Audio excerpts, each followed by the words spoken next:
피리를 불어도 춤추지 않고 라는 말씀의 제목으로 우리 함께 은혜 받기를 원합니다. 오늘 그 말씀이 귀 있는 자는 들을지어다 라고 이렇게 시작되어지고 있어요. 여러분들의 그 영적인 귀가 열려지는 시간 되어지기를 원합니다. 하나님의 말씀 앞에서 여러분의 심령이 두들김을 받고 우리의 심령이 심령 가운데 많이 이렇게 쌓여 있었던 어떤 것들이 다 걷어져서 정말로 민감해지고 또 깨어나고 또 반응하고 또 그래서 하나님 앞에 기쁨으로 예배하는 그런 귀한 성도님들이 되어지기를 원합니다.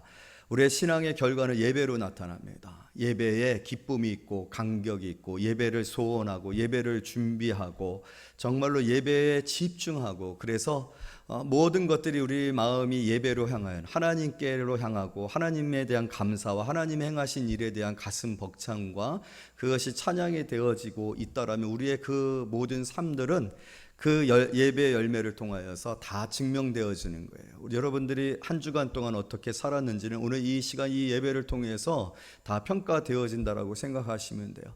마음이 슬프고 죄송하고 또 하나님 앞에 더 잘 살았어야 되는데 하나님의 말씀대로 살았어야 되는데 하는 어떤 두려움과 돌이킴과 또 회개에 대한 그런 마음들이 있는지, 아니면 하나님께서 한 주간 동안 나와 함께 하신 그 은혜에 대한 감격이 있어서 그 예배에 대한 감격이 찬양에 되고 찬양의 목소리에 힘이 들어가게 되어지고 또 너무 가슴이 벅차서 눈물이 나오게 되어지고 모든 상황들 모든 우리 성도들이 다 기쁘고 좋고 사랑스럽게 여겨지고 오늘 이 말씀이 들려지고 말씀이 또 어떤 말씀입니까? 한 주간 동안 하나님은 또 내게 어떤 말씀을 하실까? 이렇게 여러분들이 기대가 되어진다라면 여러분들은 한 주간 동안 잘 살아왔었던 거예요.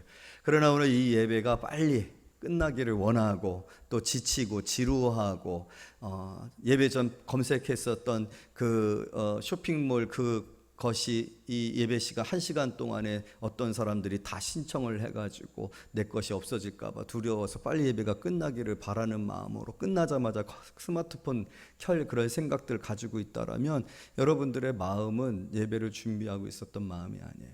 여러분들의 하나님 앞에서 살았었던 것들이 아니에요. 여러분 온라인으로 예배를 드리고 있는 성도님들도 있어요. 참 가장 힘든 예배를 드리고 있다라고 했어요. 예배는 모든 것들의 결론. 오늘 이 말씀을 통해서도 결국은 피리를 불고 있어요. 그런데 또 슬피 우는 그런 일들이 있어요. 그런데 그 일에 대해서 아무런 반응들이 없잖아요. 그 일에 대해서 전혀 무관심하잖아요. 여러분 이러한 영적 상태가 혹시 우리들의 영적 상태라면은 오늘 여러분들 이 말씀을 통해서 다시 한번 돌이키고 또 변화되어지고 새로워지는 그런 귀한 시간이 되어지기를 원합니다. 저는 오늘 이 말씀을 통해서 두 가지 이야기를 하려고 해요. 첫 번째로는 이 세대를 무엇으로 비유할까? 예수님께서 말씀하셨었던 이 세대가 어떤 상태 가운데 있는지, 과연 영적으로 이 세대는 어떤 상태이길래 예수님께서 비유를 통해서 이것을 말하고 있는지, 이 세대의 현실, 우리의 이 세상의 현실, 영적인 현실이 어떤 것인지에 대해서 이야기를 할 거예요. 두 번째로는 이 세대는 특별한 대상이 있어요. 바로 바리새인과 서기관들이에요. 예수님이 오셨지만 예수님께 대하여서 적대적이고 편견을 가지고 있고 오늘 귀 있는 자는 들을지어다라고 했어요. 그런데 이들은 자신들의 지식과 관습과 정통에 매어 있어서 전혀 예수님의 말씀에 듣지 아니하고 예수님이 오신 의미를 깨닫지 않으려고 하고 있어요. 어떻게 보면은 우리 자신들의 모습일 수 있어요. 우리가 신앙생활을 하고 있지만 신앙생활을 하고 있는 그 자체로만 우리가 만족해하고 있지, 실제적으로 오늘 예수님과 인격적인 관계 속에서 우리는 어떻게 반응하고 있는가, 그 부분에 관해서 함께 생각해보는 그런 시간을 가져보려고 합니다. 첫 번째로 이 세대를 무엇으로 비유할까, 이 말씀을 하시게 되어진 그 배경을 보게 되어지면 이 11장은 첫 번째 세례 요한의 제자들이 예수님에게 찾아와서 질문을 드려요. 오실 이가 예수님 당신이십니까? 우리가 다른 일을 기다려야 합니까? 라고 질문을 해요. 그랬을 때 예수님께서 내가 행한 일을 세례 요한에게 가서 말해라. 지금 세례 요한은 감옥에 갇혀 있거든요. 감옥에 갇혀 있는 자신의 어떤 현실 속에서 뭔가 두려움이 생기고 의심이 생겼었던 것 같아요. 예수님 정말 맞으신지, 예수님이 오셨는데 예수님이 정말 자신이 예언하셨던 그 예수님이 맞으신지, 또 한풀에는 회한이 생겼을 것 같아요. 왜냐하면 자신 자신이 지금 감옥에 갇혀 있거든요. 예수님은 구세주란 말이에요. 구원하시는 이인데 예수님을 전했었던, 예수님의 길을 예비했었던 자신의 현실이나 자신의 처우에 대해 어떤 마음의 흔들림이 있었는지 몰라요. 그래서 더 마음을 굳게 하고 싶어서 예수님에게 제자들을 보내서 예수님이 구약에서, 그리고 제가 하나님의 영을 통하여서 받은 이 사명을 통하여서 그 길을 예비하도록 그리고 선포하도록 했었던 그분 맞으십니까? 그분이 맞다라면 제가 이 고난을 당한다 할지라 이 고난은 아무것도 아닐 것입니다 라는 그런 의미를 가지고 있었던 것 같아요. 그래서 예수님이 찾아가서 제자들을 통해서 질문을 하는 거죠. 그랬을 때 예수님께서 세례 요한에게 가서 말하라고 했어요. 우리 5절 말씀 다 같이 한번 읽어볼까요? 시작. 맹인이 보며 못 걷는 사람이 걸으며 나병 환자가 깨끗함을 받으며 못 듣는 자가 들으며 죽은 자가 살아나며 가난한 자에게 복음이 전파된다 하라. 누구든지 나로 말미암아 실족하지 않은 자는 복이 있도다. 이것을 통해서 예수님께서 자신이 예비하신 구세주이며 하나님께서 구원하시기로 작정하신 그 백성들을 구원하시도록 보내신 이다라는 것을 증거하신 거예요. 그리고 나서 예수님께서 무슨 이야기를 하고 계시냐면 세례 요한이 가장 큰 사람이다. 그러나 천국은 어린아이 같은 자가 들어가는 곳이고 어린아이 같은 자가 오히려 세례 요한보다도 천국에서 가장 작은 자라 할지라도 이 세상에서 태어난 세례 요한 가장 크고 위대한 사람이지만 이 사람보다 더 크다라고 말씀을 하신 것입니다.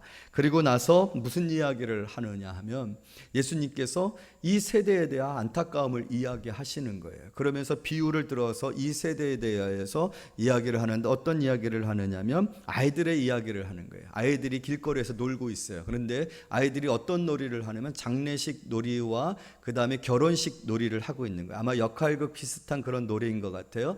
그러니까 결혼식은 즐겁잖아요. 그래서 피리를 불어요. 그럼 피리를 불면 결혼식이 즐겁고 잔치니까 춤을 추어야 되잖아요. 피리를 불면 그 피리 소리의 그 경쾌함과 리듬에 맞춰 아이들이 노래를 부르고 춤을 추어야 된다. 그런데 피리를 불어도 아무런 반응이 없는 거예요. 그러면 즐겁고 재미있는 것이 싫은가? 그러면 이번은 반대로 장례식 놀이를 한번 해보자. 그래서 장례식 놀이를 하면서 아이고 아이고 하면 막 가슴을 치며 슬퍼하는 그런 노래를 불러요. 그러면 거기에 어떻게 반응해요? 같이 아이고 아이고 하고 가슴을 찢고 슬퍼하며 슬픔을 공감하는 그런 반응들을 보여야 되는 것이 맞거든요. 그런 놀이가 있나 봐요. 어떤 놀이인지는 상상이 되어지지 않지만 그렇게 애들이 놀았나 봐요. 그런데 이 놀이가 재미가 없는 거예요. 이 놀이가 이루어지지를 않는 거예요. 왜냐하면 피리를 보면 춤을 추어야 되고 또 장례식 놀이를 하게 되면 분위기가 바뀌어져 갖고 슬프고 또 눈물을 흘리는 흉내를 하고 막 가슴을 치는 흉내를 내야 되는 그런 게 없으니까 너무 놀이 자체가 성립이 되어지지 아니하고 재미가 없는 거예요. 그러면서 이 이야기를 가지고서 예수님과 세례 요한에 대하여 그 시대의 반응에 대하여서 비유로 설명을 하는 거죠. 이것입니다. 18절 말씀 우리 다 같이 읽습니다. 18절 시작. 요한이 와서 먹지도 않고 마시지도 아니하며 그들이 말하기를 귀신 들렸다 하더니, 여러분 요한은 와가지고 금식을 했어요. 광야에서 지냈어요. 낙타털을 입고 지냈어요. 그 다음에 역청을 먹었어요. 메뚜기를 먹었어요. 굉장히 금욕적인 생활을 했거든요. 그러니까 이건 장례식의 비유로 하는 거예요. 요한은 장례식과 같은 그런 모습 분위기였다라는 거죠. 그래서 죄를 지적하고 회개하고 돌이킬 것을, 하나님의 임박한 진노를 너희들이 피할까 보느냐? 이미 하나님의 진노의 도끼가 이 세상을 향하여, 이 세대를 향하여 놓여져 있다 하면서 굉장히 심각한 분위기를 조성을 했단 말이에요. 그러면 어떻게 해야 돼요? 사람들이 회개하고 돌이키고 반응을 보여야 되는 거 아니에요? 그런데 사람들이 반응을 보이지 아니하는 거죠. 그런데 반대로 자 19절입니다. 다 같이 읽습니다. 시작. 인자는 와서 먹고 마심에 말하기를 보라 먹기를 탐하고 포도주를 즐기는 사람이요 세리와 죄인의 친구로다 하니. 이건 무슨 말씀이에요? 예수님은 다른 방식을 바꾸셨단 말이에요. 예수님은 우리의 신랑이잖아요. 그래서 예수님은 마치 어린아이들의 놀이에서 혼인잔치와 같이 결혼식과 같은 그런 분위기로 오셨다는 거예요. 사랑으로 사람들을 어루만져 주시고 치료해 주시고 또 굶주림을 채워주시고 또 소외되어지고 무시당하고 업신여겼던 사람들과 같이 만나서 식사를 하고 교제를 나누는 그런 관계를 가졌다면 얼마나 따뜻해요. 얼마나 정겨워요. 결혼식 같잖아요. 있었잖아요. 예수님이 있는 곳에 기쁨이 있었단 말이에요. 그러면 사람들이 그것을 보고서 야, 하나님께서 보내주신 구세주다 그렇게 생각하면서 하나님의 구원에 감격하고 감사하고 반응을 해야 되는데, 이번에는 세례 요한과 안 같다라는 거예요. 세례 요한은 금식하고 그렇게 정말로 선지자같이 금욕적인 그런 행위들을 하며 하나님의 그 말씀을 전하는 그런 모습을 보냈는데, 예수님은 맨날 포도주 마시고 떡 먹고 그리고 즐겁고 노는 거야. 그러니까 그것을 보고서 먹기를 탐하고 포도주를 즐기는 사람이라 이렇게 얘기를 한다는 거예요. 그래서 예수님께서 이 비유를 통해서 무엇을 얘기하냐, 이렇게 해도 안 되고 저렇게 해도 안 된다는 거죠. 심판을 이야기해도 안 되고 구원을 이야기해도 안 된다는 거예요. 이 세대를 무엇으로 비유할까? 심판을 말해도 듣지 아니하고 구원에 관하여서 소망을 주고 기쁨을 선포해도 듣지를 않는다. 결국 예수님을 뭐 하지 않는다는 거예요? 믿지 않는다는 거예요. 이 세대를 두 글자로 요약하면 불신인 거예요. 그러니까 이 세대가 하나님에 관하여서 믿지를 않는다라는 거예요. 무관심하다라는 거예요. 반응하지 않는다라는 거예요. 이런 그 부분이 관하여서 아주 명확하게 표현한 그런 내용이 요한복음 1장에 있지 않습니까? 우리 요한복음 1장을 한번 찾아보도록 하겠습니다. 요한복음 1장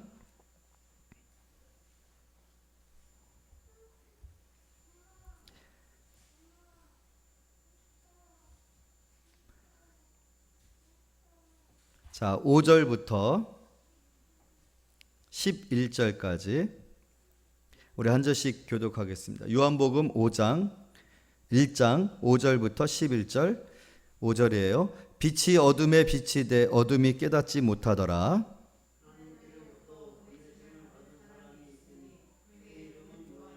그가 증언하러 왔으니 곧 빛에 대하여 증언하고 모든 사람이 자기로 말미암아 믿게 하려 함이라. 참 빛 곧 세상에 와서 각 사람에게 비추는 빛이 있었나니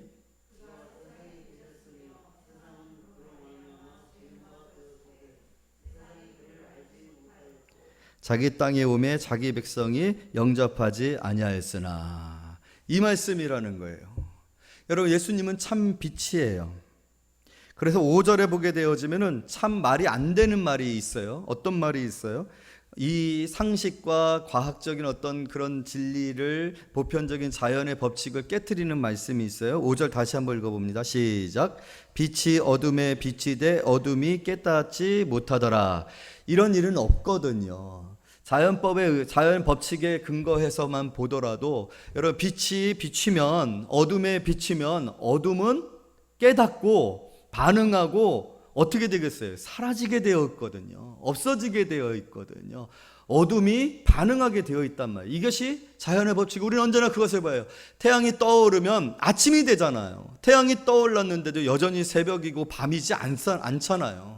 태양이 떠오르면, 그리고 태양이 지면 어둠이 오는 것처럼 이 자연의 법칙 속에서도 분명하게 빛이 오면 어둠은 깨달아야 돼요. 반응해야 돼요. 어둠에 대하여서, 빛에 대하여서 어둠은 물러가야 돼요. 사라져야 돼요. 그것이 하나님의 법칙이에요.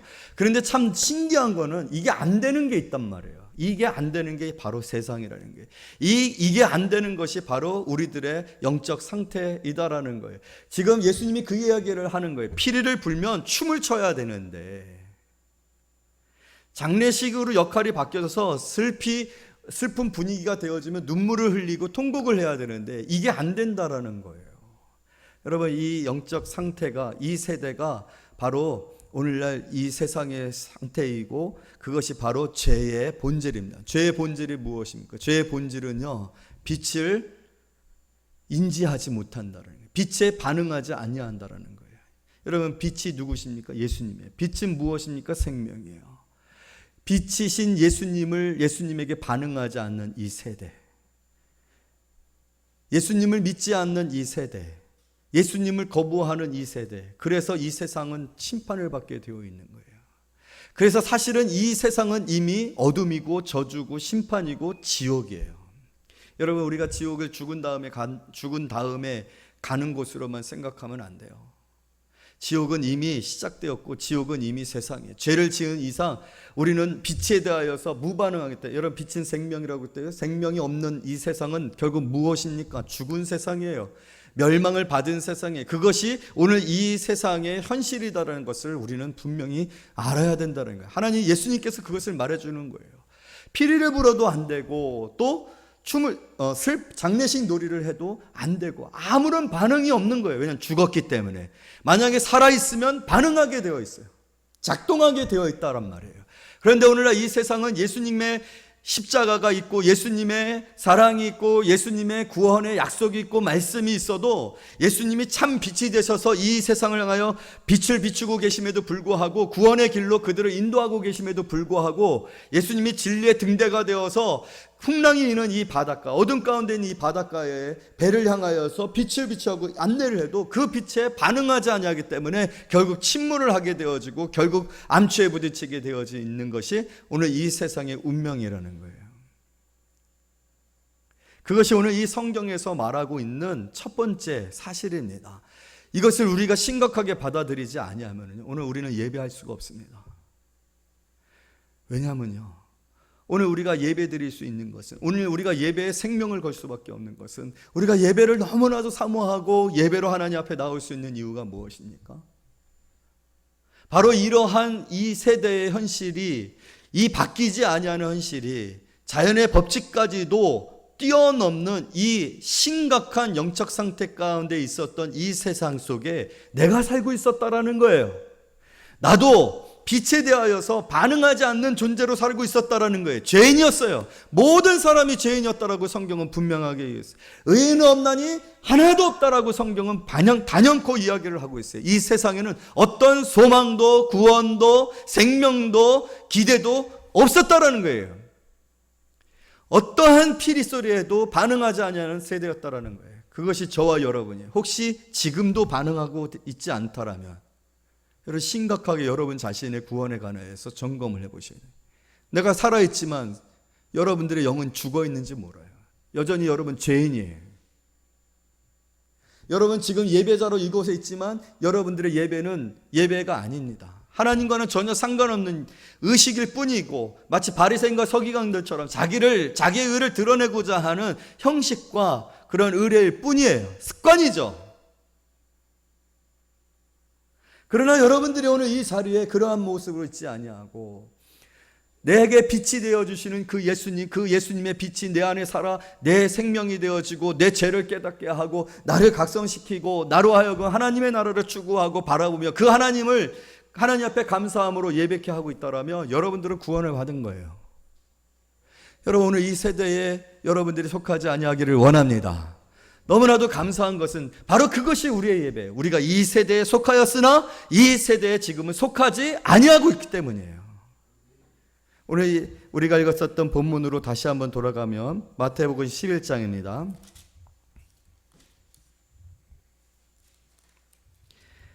마태복음 11장, 이제 마무리되어지는 뒷부분에 관하여서 기록되어져 있는 말씀인데요. 25절부터 27절 말씀, 마태복음 11장 25절에서 27절, 제가 우리 다 같이 한 절씩 교독합니다. 그때 예수께서 대답하여 이르시되 천지의 주제이신 아버지여, 이것을 지혜롭고 슬기 있는 자들에게는 숨기시고 어린 아이들에게는 나타내심을 감사하나이다. 내 아버지께서 모든 것을 내게 주셨으니 아버지 외에는 아들을 아는 자가 없고 아들과 또 아들의 소원대로 계시를 받는 자 외에는 아버지를 아는 자가 없느니라라고 했어요. 여러분, 예수님이 25절에 예배드리고 있습니다. 뭐 하고 계셔요? 천재 주제이신 아버지여, 이것을 지혜롭고 슬기 있는 자들에게 숨기시고 어린아이들에게는 나타내심을 뭐하나이다? 감사하나이다, 경배하나이다, 찬양하나이다, 예배하나이다. 할렐루야. 이것이 예배예요. 그런데 그 예배의 가장 중요한 요소가 무엇입니까? 이 모든 일들이 되어지도록 하신 이가 하나님이시고 이렇게 된 것이 아버지의 뜻이니이다. 여러분, 오늘 여러분들을 택하시고 구원하시고 죄 가운데서 건져내신 이가 아버지이신 줄로 믿습니다. 아버지의 뜻대로 여러분 부르심을 받아요. 아버지의 뜻이 아니고서 이 자리에 나올 수 있는 사람은 아무도 없습니다. 내게 하나님의 뜻으로 말미암는 구원이 있고 하나님의 뜻으로 말미암아 내게 생명 주심이 있고 죄 가운데 두지 아니하고 영원한 형벌 가운데 두지 아니하고 심판 받을 자로 있지 아니하고 사랑하시고 은혜 주시고 하나님께 가까이 나오게 하신 자.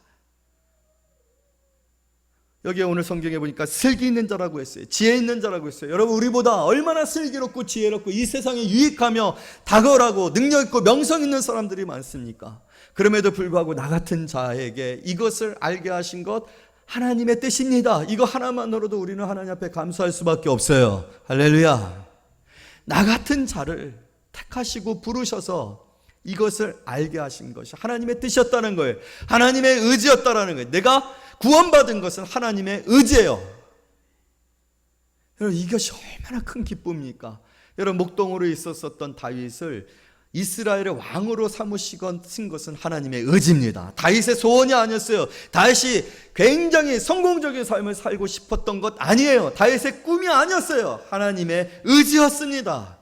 그래서 다윗은 그것을 항상 기억하고 있습니다. 나 같은 것을, 목동으로 있었던 나 같은 것을 하나님의 나라의 왕으로 삼으신 하나님을 내가 예배하나이다. 이것이 다윗의 예배의 가장 본질적인 내용이었어요. 여러분, 오늘 예배할 수 있습니까? 감사하십니까? 내가 어떤 세대였던 게, 내가 어떤 영적 상태 가운데 있었던지를 아셔야 돼요. 내가 그러한 불가능하고 이 구원으로부터 멀었고 반응하지 아니하였었던, 전혀 문제의식이 없었던 자들이었다라는 거, 완전히 버림을 받았던 자들이었다라는 거. 그러나 하나님이 나를 택하시고 구원하셔서 오늘 이 자리에 있게 하신 거예요. 자, 27절 다시 한번 읽어봅니다. 시작. 내 아버지께서 모든 것을 내게 주셨으니 아버지 외에는 아들하는 자가 없고 아들과 또 아들의 소원대로 무엇을 받는 자? 계시를 받는 자. 여러분, 계시는 지식이 아니에요. 상식이 아니에요. 논리가 아니에요. 과학이 아닙니다. 계시는 오직 하나님으로부터 하나님의 뜻으로 하나님이 자기를 알리기 위하여서 사용하는 도구입니다. 아무에게나 주어지는 비밀이 아니에요. 은혜가 아니에요. 진리가 아니에요. 여러분, 우리가 어떻게 예수를 알겠어요? 예수께서 그렇게 원하셨어요. 예수께서 저와 여러분들을 위해서 십자가에서 죽으시기를 원하셨어요. 그 죽으심으로 나를 구원하시기를 원하셨어요. 예수님께서 내 죄를 감당하기를 원하셨어요. 그것이 예수님의 소원이었어요. 그것이 여러분들을 향한 예수님의 사랑이었어요. 그리고 그 예수님의 피를, 그 보혈을 의지하여 우리가 오늘 바로 이곳에 나왔고 하나님 앞에 나오게 되었는 줄로 믿습니다. 이것이 예배입니다. 이 예배에 여러분 감사가 있어야 돼요. 여러분이 예배하면서, 여러분들이 신앙생활하면서 감사를 잃어버린다라면, 여러분, 그것은 내 열정이 아니에요. 예배는 내 열정이 아닙니다. 내 능력이나 나의 예배적인 어떠한 속성이나 어떤 감정이나 감수성이 아니에요. 예배는 하나님이 내게 행하신 일들에 대한 반응입니다. 그리고 그 반응은 반응할 수밖에 없게 하신 하나님의 은혜이고 하나님의 소원이시고 하나님의 의지이시고 하나님의 계시, 특별한 축복이에요. 그것을 우리가 받아 오늘 이 자리에 나와서 하나님을 예배하고 있는 거, 여러분 감사하는 성도님들이 되어지기를 원합니다. 우리가 이것을 절대로 잊지 말아야 돼요. 우리가 어떤 세대였었는지를 절대로 잊지 않아요. 우리는 피리 소리에 반응하지 않았던 사람, 피리 소리가 들리지 않았던 사람, 구원의 복음이 들려지지 않았던 사람들이에요. 그런데 하나님께서 여러분들을 지명하려 부르셨어요. 예수께서 여러분들을 구원하시기를 원하셨어요. 그래서 하나님의 구원의 계시가 저와 여러분들에게 주어진, 빛이 저와 여러분들에게 비춰진 거예요.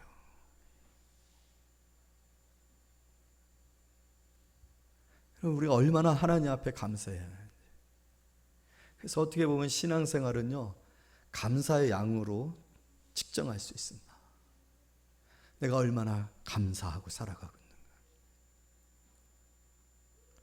여러분의 삶에 얼마나 감사가 있는지를 한번 생각해 보세요. 그 감사가 예배가 되는 거예요. 그 감사가 찬양이 되는 거예요. 그 감사가 헌신이 되는 거예요. 그 감사가 하나님께 대한 의리가 되어지는 거예요. 그 감사가 어떠한 상황에서도 우리로 하여금 포기하지 않게 하고 여전히 찬양하게 하고 여전히 당당하게 하고 여전히 소망 있게 하고 여전히 기뻐하게 하고 어느 곳에 있든지 우리를 예배케 하는 줄로 믿습니다. 감사가 부족한 사람들은 전혀 신앙을 알지 못하는 거예요.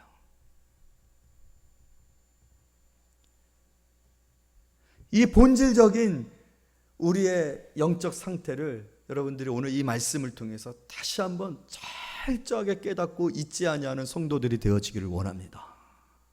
그런데 바로 바리새인과 서기관들이 이 부분에 있어서 이걸 자꾸만 잊어버리고 있는 거예요. 그들이 가진 지식과 그들이 행하였었던 어떤 신앙의 연륜과 또 그들이 가지고 있는 사회적인 지위와 명성들로 하여금 그들의 감사를 잃어버리고 예수님, 세례 요한에 대하여 반응하지 아니하고 편견을 가지고 무반응하게 되어지는 거죠. 사랑하는 성도 여러분, 오늘 바리새인과 서기관들은 종교인일 뿐입니다. 전혀 예수님과의 인격적인 관계를 통하여서 예수님께 대하여 감격하고 예수님과 함께 슬퍼하고 예수님과 함께 기뻐하지 못하고 있습니다.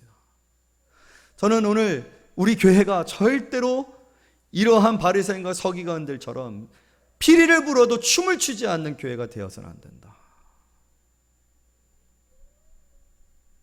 예수님의 피리 소리에, 예수님의 그 구원의 초청에, 예수님의 그 풍성한 은혜와 사랑에 여러분 감격하고 반응하고 감사하고 충성되어지고 날마다 우리의 마음속에 은혜 강이 넘쳐나는 그러한 귀한 성도님들이 되어지기를 원합니다. 그것은 예수님과의 인격적인 관계의 핵심이 담겨져 있어요. 그래서 항상 여러분들에게 권면하는 것은 여러분 얼마나 예수님을 갈망하느냐는 거예요. 우리 안에 예수님을 갈망함은 내 신앙을 측정하는 중요한 요소가 되어집니다. 우리는 다윗을 통하여서 항상 무엇을 봅니까? 다윗은 목말라 했다라는 거예요. 항상 주의 전에 거하는 것, 주의 전을 향하는 것, 주의 전을 바라보는 것, 주께 구하는 것, 묻는 것, 모든 것에 관하여서 그는 만족함이 없었어요. 여러분 지금 만족해 하십니까? 예수님께 만족해 하십니까? 예수님과의 그 관계 속에서 여러분들은 항상 정말로 놀라운 그 예수님과의 긴밀한 관계 속에서 기쁨을 누리고 그 안에서 감사하고 그 안에서 행복해하며 살아가고 있습니까? 아니면 바리새인들처럼 서기관들처럼 이미 종교인이 되어서 모든 것들이 습관이 되어 있고 모든 것들이 형식이 되어 있는 그런 성도들은 아니에요. 예배의 간격을 잃어버린 적이 여러분들이 예배에 감격하며 기뻐해 본 적이 어느 순간입니까? 여러분 목사가 설교 못해서 성도들이 예배 은혜 못 받는 거 아닙니다.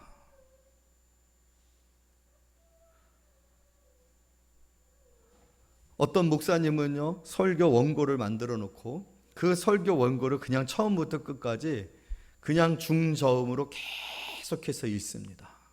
부흥의 시대는요 그렇게 성경책을 읽으면 그렇게 말씀을 읽으니까요 막 성도들이 떼굴떼굴 굴려요. 막 벽을 잡고서 막 긁어요.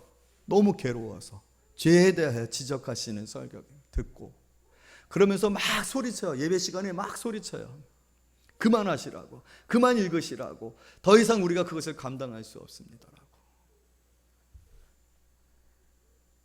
여러분 저는 우리 교회의 모든 성도님들이 정말로 이 피리 소리에 감격하고 기뻐하고 또 우리의 죄에 관하여서 말씀을 통하여서 여러분들이 정말로 철저하게 찔림을 받고 내 강팍하고 내 굳어진 마음이 깨어지고 부서지고 다 벗겨지는 그러한 예배 시간이 되어지기를 원합니다. 여러분 그러기 위해서 얼마나 많이 예배를 준비해야 되겠습니까? 얼마나 많이 예배를 준비하며 기도하며 정말로 예배가 시작되어지기를 간절히 소망해야 되겠습니까? 그 예배를 통하여서 하나님의 말씀 앞에서 내 이 더러운 것들이 다 씻겨져야 돼. 이것이 씻겨지면 안 돼. 이 죄가 드러나야 돼. 지가 드러나지 아니하면 안 돼. 라는 그런 마음들을 우리가 갖는다라면 반드시 말씀을 통해서 여러분들은 죄를 지적받고 그 죄 아래에서 회개하고 돌이키며 새로워지며 변화되어지며 내가 받은 구원의 간격이 얼마나 큰 것인지를 느끼며 감사하는 그런 성도들이 되어질 줄로 믿습니다. 여러분, 우리는 분명히 알아야 돼요. 반드시 우리는 하나님 앞에서 우리의 행위에 대하여서 변론해야 합니다. 하나님 앞에서 드러나지 아니하는 행위는 하나도 없습니다. 반드시 내가 행한, 내가 살아온 것들에 대해서 다 드러낼 때가 있어요. 여러분, 요한계시록에 보게 되어지면은 분명히 하나님 앞에서 백보자 심판을 받게 되어지는데 그 심판대에 설 때에는요, 높은 사람이나 낮은 사람이나 모두가 다 자신의 죄가 하나님 앞에 다 드러내지 아니하면 안 되게 되어 있어요. 여러분, 하나님의 책에 우리의 행위가 모두가 기록이 되어 있어요. 하나님은 기억하지 못하시는 것이요, 모든 것을 기억하셔요. 우리의 죄에 관하여서 기억하지 아니하신다라는 말씀은 반대로 우리의 죄에 관해서 모든 것을 다 기억하신다라는 거예요. 그 기억하시는 하나님 앞에서 우리의 죄가 다 드러나게 되어 있어요. 여러분, 그럴 때 어떻게 하나님 앞에 서겠습니까? 돌이키지 아니하고 회개하지 아니하고 하나님 앞에서 설명하지 아니하고 우리가 하나님 앞에서 얼마나 부끄럽고 얼마나 죄송하고 얼마나 두렵겠습니까? 여러분, 예배 정말로 여러분들의 심령이 하나님의 말씀에 비추어서 회개하고 돌이키고 또 변화되어지고 새로워지는 그런 일들이 있어지기를 원합니다. 왜 회개하는 일에 관하여서 무관심해지고 있는지 모르겠어요. 왜 죄를 짓고서도 예배에 당당한지 모르겠어요. 우리는 십자가를 통해서 오늘 이 자리에 나와 있습니다. 십자가 앞에 설 때 가장 먼저 우리가 깨닫게 되어지는 건 죄예요. 십자가에 매달렸었던 강도가 자신의 죄에 대하여서 주님께 고하며 낙원에 가기를 소망했었던 것처럼, 여러분, 십자가를 통과하여 하나님 앞에 나아가는 이 예배에서 죄가 깨달아지지 아니하는 것은, 죄를 우리가 통곡하며 회개하지 아니하는 것은 분명히 그 예배에 문제가 있는 것입니다. 여러분, 만약에 매일매일 여러분들이 하나님 앞에서 스스로 점검하고 내가 오늘 나의 일생에 관해서 주님이 나를 어떻게 기억하는 하루가 되었을까, 어떤 일들을 하나님께서 그 행위의 책에 기록하셨을까를 점검해 보시길 원해요. 만약에 그렇지 못했다면 반드시 이 주일 예배를 드리는 그 순간이라도 여러분, 한 주간에 여러분들의 어떤 삶에 관해서 반드시 돌이켜 보시기를 원해요. 성령께서 여러분들의 죄를 지적하시고 예수 빛이 어둠을 반드시 비춰 드러나게 하실 거예요. 들추시게 할 거예요. 그러한 예수님 앞에 아무런 반응도 없이 죄에 관하여 무관심한 상태로 여러분, 예배 드리지 마세요. 그러기 위해서 얼마나 많이 기도해야겠냐고요. 여러분, 예배 전에 와서 핸드폰 보지 마시고 기도하세요.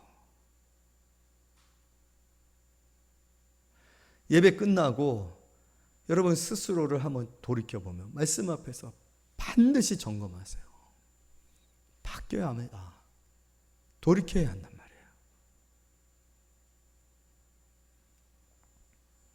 그러나 여러분, 오늘 이 예배 가운데 너무나도 축복된 은혜는 하나님의 피리 소리를 이 예배를 통하여 들으시기를 원합니다. 구원의 피리 소리, 복음의 피리 소리를 들으시기를 원합니다. 오늘도 하나님은 여러분들을 사랑하십니다. 할렐루야. 우리 이 말씀의 모든 말씀 속에서 우리가 가장 많이 느낀 건 은혜였구나. 내가 너무나도 감사할 게 많구나. 앞으로 하나님께서 내 인생 가운데 얼마나 많은 감사를 만들어내실 것인가. 얼마나 예수님께서 나를 위하여 기도하고 계시고, 내가 힘들 때, 내가 아플 때, 내가 외로울 때, 내가 가난할 때 내 편이 되어주시고 나와 함께 하시고 나를 위로해 주시고 나를 이끌어 주시는구나. 여러분, 오늘 이 말씀을 통해서 우리는 그 확신을 얻습니다. 바로 그것이 성령 안에서 주님과 우리가 만나고 있는 순간이에요. 말씀을 통해서 우리가 주님을 경험하고 있는 거예요. 할렐루야. 여러분, 그 예수님 앞에 더 많이 감사하고 기뻐하고 자신하고 확신하고 또 소망을 얻어서 힘있게 살아가는 그런 귀한 성도님들이 되어지기를 원합니다. 여러분, 스스로가 각성되어져야 돼요. 예배를 통해서 각성되어져야 돼요. 눈이 열려지고 여러분의 마음이 뜨거워지고 소망이 회복되어져야 돼요. 28절 30절 우리 다 같이 28절부터 30절 마지막에 읽도록 하겠습니다. 시작. 수고하고 무거운 짐진 자들아 다 내게로 오라. 내가 너희를 쉬게 하리라. 나는 마음이 온유하고 겸손하니 나의 멍에를 메고 내게 배우라. 그리하면 너희 마음이 쉼을 얻으리니 이는 내 멍에는 쉽고 내 짐은 가벼움이라 하시니라. 할렐루야. 이것이 우리 주님이십니다. 여러분, 주님 안에서 진정한 영혼의 안식을 얻으세요.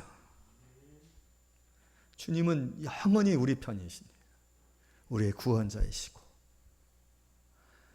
주님이 아무리 그것으로 인해서 모든 사람들에게 멸시와 편견 가운데 있어도 주님은 여전히 세리와 죄인들과 함께 거하시기를 즐거워하시고 그들과 함께 교제하시고 그들과 함께 포도주와 떡을 떼십니다. 할렐루야.